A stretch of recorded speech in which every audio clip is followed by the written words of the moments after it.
और उसी को देश की जनता ने हमें तीसरी बार बिठा करके मोहर लगा दी है।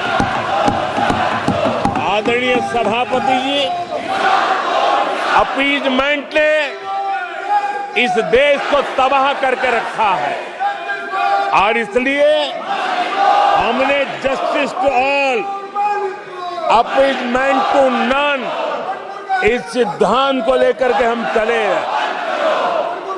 आदरणीय सभापति जी, 10 साल के हमारे कार्य को देखने परखने के बाद भारत की जनता ने हमारा समर्थन किया है। आदरणीय सभापति जी, हमें फिर एक बार 140 करोड़ देशवासियों की सेवा करने का मौका मिला है।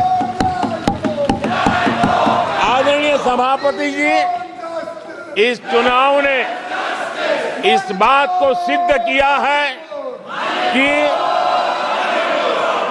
भारत की जनता कितनी परिपक्व है, भारत की जनता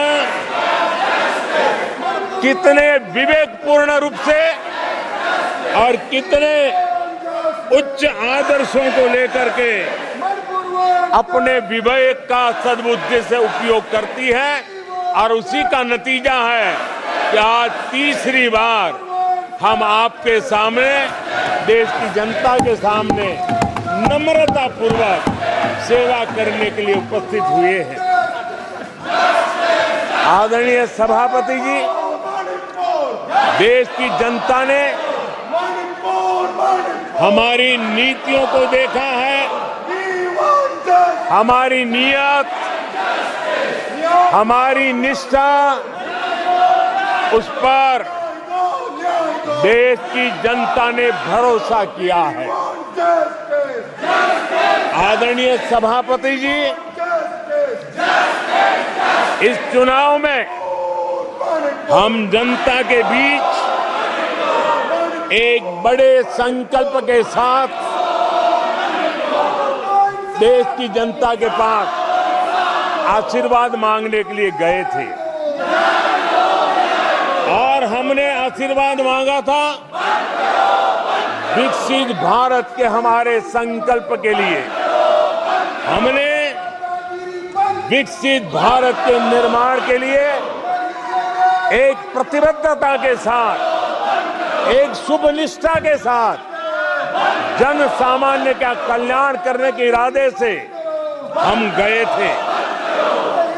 जनता ने विकसित भारत के संकल्प को 4 चांद लगा करके हमें फिर से एक बार विजयी बना करके देश की जनता की सेवा करने का मौका दिया है।